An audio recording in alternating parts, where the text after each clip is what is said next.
Okay, check this out. I've put a little feeler gauge on here, right? And I'm going to load some code and we're going to watch it, and then I'm going to show you exactly how I did it. Okay, ready? Here we go. So you can see the robot is going forward right now. No problems. Everything is moving along. There we go. And I'm going to go ahead and hit the feeler. And it switches directions.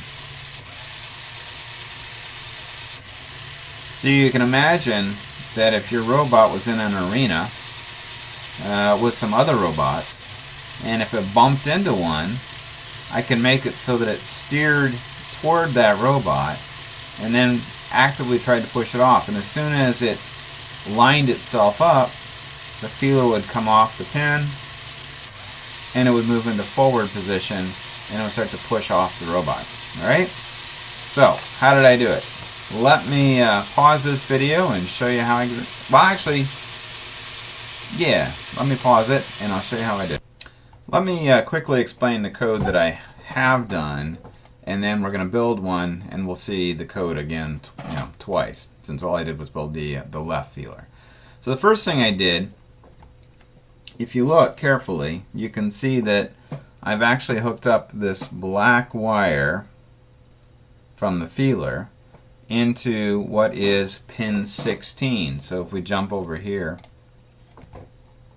you can see right now we're using pins 14 and 15 as our analog reads for the light sensors, and pin 16, which is also an analog, okay, is the one that I decided to use this time.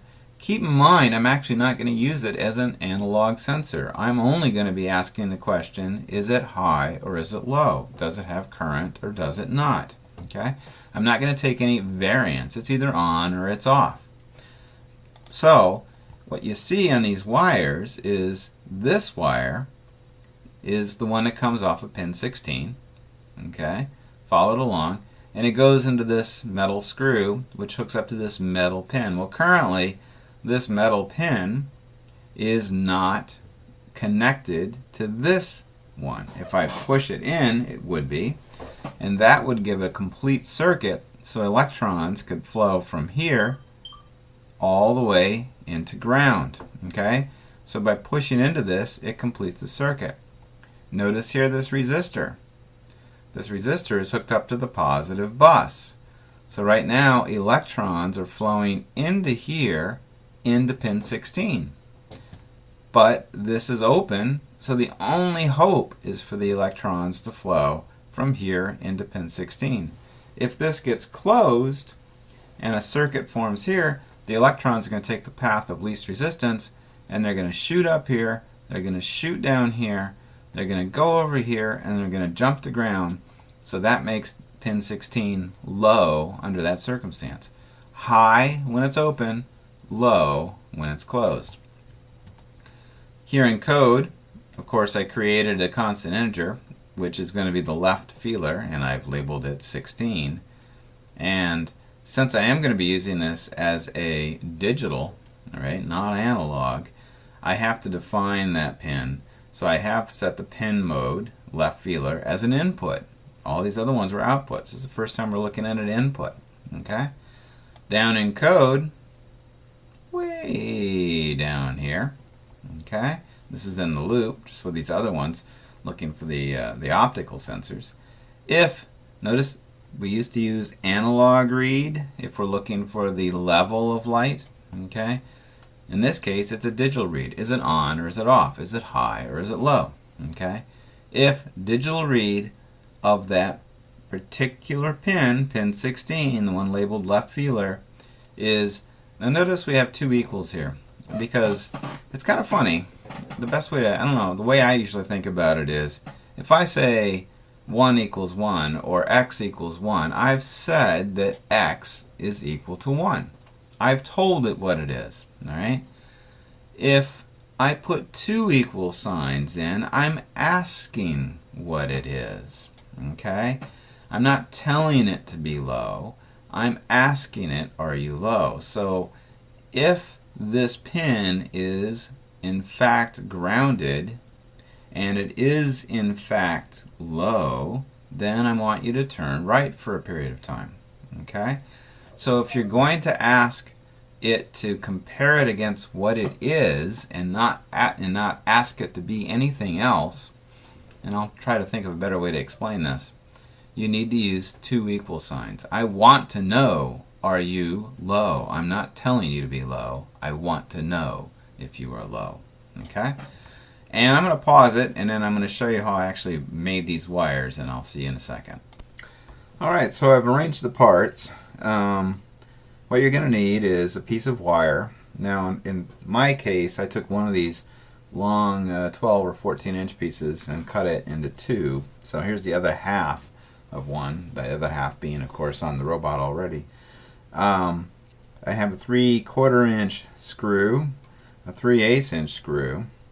I've got more washers than I need. I only need 2 washers, some nuts, 2 nuts, and of course another 10K resistor, which is brown, black, and orange. Alright, I've already got one on the robot, and some wire. And what I'll do right now is just cut some wire. Doesn't so much matter the exact length. Let me cut 2 pieces of it out real quick.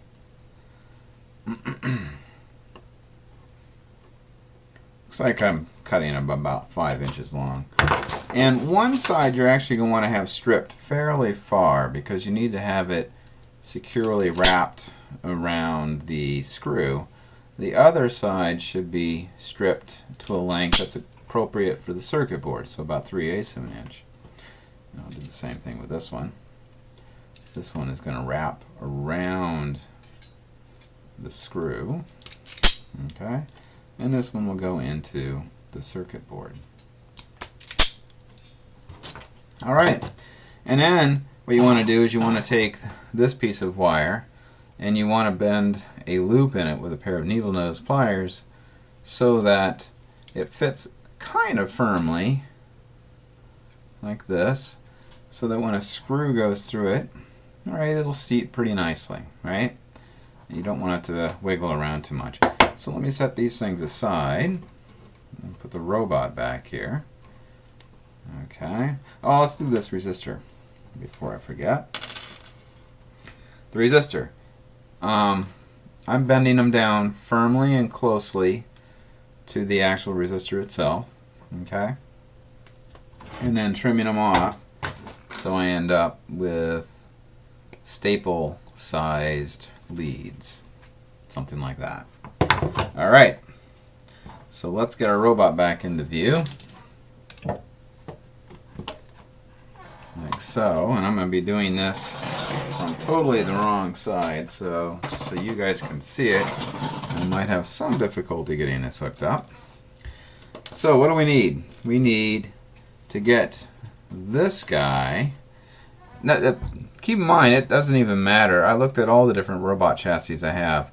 I chose this hole and this hole on this chassis, but it could have been any one of these holes. Whatever works out well for you, as long as you get a decent connection.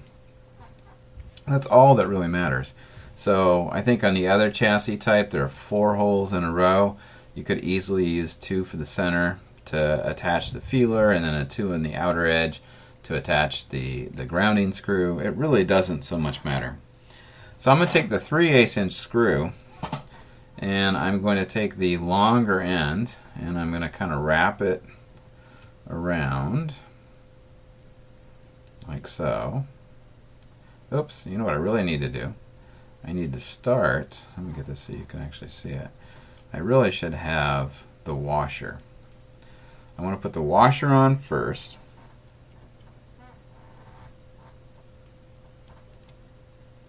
Like so, and then this is going to go into here. So now I've got my wire wrapped around it pretty firmly, okay, like so, and then I'm going to stick my feeler on here,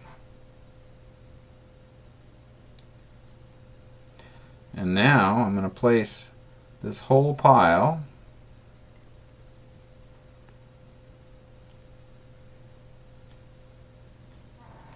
into this hole here, And I'm going to take one of the nuts.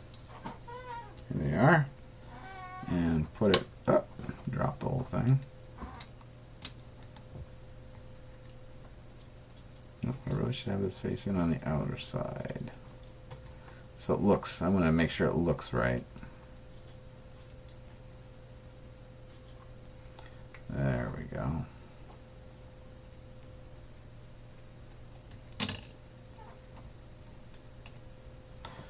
And then put the nut on there.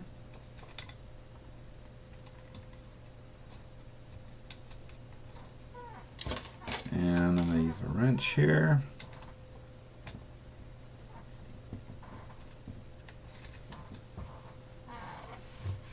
This is actually quite difficult to do from this angle. I hope you appreciate being able to see it, or at least get a better view of it than I am.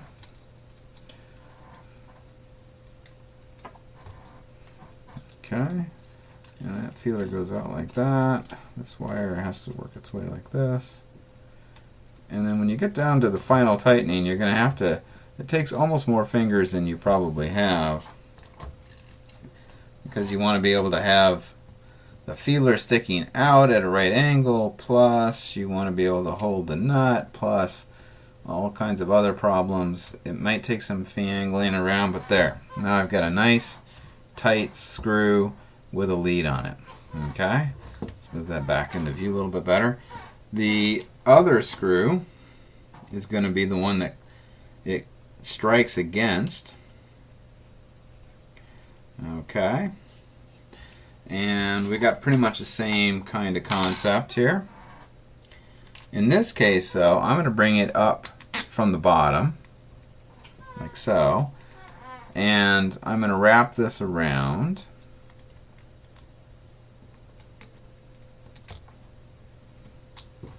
Okay, and then I'm going to put the washer on, and then I'm going to put the nut on.